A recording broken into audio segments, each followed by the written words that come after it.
Merci, Monsieur le Président, Monsieur le Premier vice-président, mes chers collègues.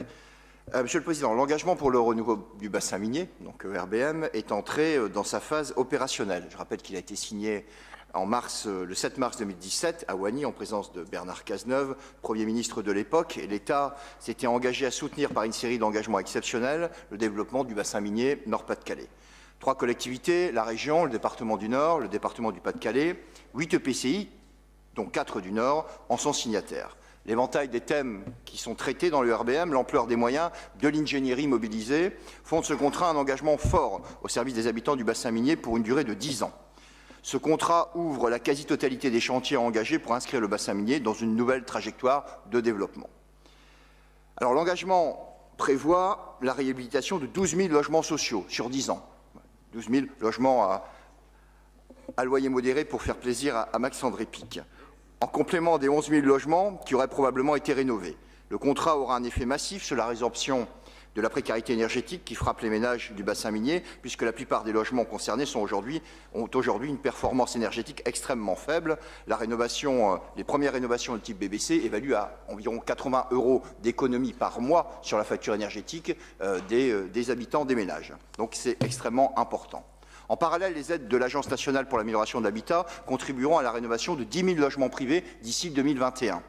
L'argent public investi aura donc un effet direct sur le pouvoir d'achat des 22 000 ménages dont le logement n'aura pas été rénové. Sans cet engagement coordonné des bailleurs, de l'ANA, des collectivités et de l'État, le coût de ce programme de réhabilitation se chiffre à environ 1 milliard d'euros. Parallèlement, l'impact de cette massification de la rénovation des logements est estimé à 6 000 équivalents temps plein sur la durée du contrat. Donc on a aussi un autre objectif qui est visé, qui est celui de la création d'emplois au bénéfice des habitants du bassin minier et au premier rang desquels, bien sûr, les allocataires du RSA, avec effectivement, là aussi, l'apport du département du Nord extrêmement important dans ces politiques d'intervention. On ne discute pas qu'elle soit insertion sociale ou par l'économique, mais elle sera vraiment structurante sur ce thème via les clauses d'insertion. Depuis le 5 juin 2018, on connaît la liste des 35 cités minières validées par le comité de pilotage pour la période 2018-2020 et dont la phase de rénovation intégrée doit commencer avant fin 2021. En ce qui concerne les intercommunalités, elles se sont saisies de ce dispositif national, 70 500 logements miniers, dont 7% pour Cœur d'Ostrevent, 8% pour Douaisis-Aglo, 8% pour la CAPH et 6% pour la CVM. Cela fait donc 20 445 logements d'ici 2021 pour le département du Nord. Chaque EPCI, chaque structure intercommunale a défini bien sûr ses modalités de financement ou des modalités de financement différentes. Aujourd'hui, les attentes et inquiétudes se posent sur le financement des actions en charge des communes. Les bailleurs ont commencé les travaux, les premiers travaux sont en train d'être commencés d'ailleurs dans le Douaisis, pour transformer les cités minières. C'est là où c'est important. La diversité des actions doit avoir un effet levier. Cet effet levier que demande le RBM pour changer l'image et redonner de la fierté aux habitants. Évidemment, ce que j'appelle opération intégrée, ici il s'agit de rénover thermiquement l'ensemble des logements, c'est important, mais si on ne fait pas des rénovations intégrées en prenant les dimensions voirie, environnement, cadre de vie, on aura mis à côté de la plaque parce que en fait, l'ensemble de ces financements publics ne se verra pas de l'extérieur et n'amènera pas les révolutions qui sont souhaitées et c'est l'effet levier de l'ERBM. Alors, cette ERBM prévoyait dans sa déclinaison opérationnelle la mise en place d'un fonds d'investissement stratégique. Il n'y aura pas de fonds d'investissement stratégique, les partenaires en ont refusé. Du coup, les crédits de l'État, de la région et des 2 départements, chacun gérera selon ses propres règles, ses propres cadencements, selon ses propres instances. Alors, des exemples, par exemple, chacun fait ce qu'il entend, mais le département du Pas-de-Calais, lui, a décidé de créer un fonds d'investissement durant 10 ans de 20 millions d'euros pour accompagner l'ensemble des collectivités.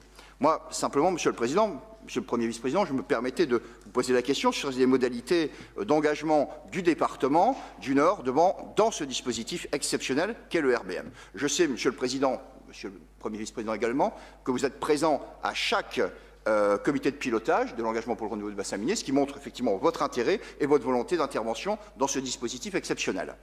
Il est donc nécessaire que le département du Nord accompagne au mieux les communes concernées, puisque les opérations intégrées, ce sont les communes, à travers des lignes de financement, village et bourg et PTS. Alors quelques exemples, peut-être, octroi de financement au taux maximum sur les projets, possibilité de présenter plusieurs dossiers sur une année, possibilité de présenter un ou plusieurs dossiers sur plusieurs années consécutives. Parce que il est important de tenir compte que les projets doivent s'articuler en fonction de l'état d'avancement des travaux de réhabilitation du bailleur et financièrement en fonction des capacités budgétaires de chaque commune, puisque évidemment les rénovations dureront sur plusieurs années.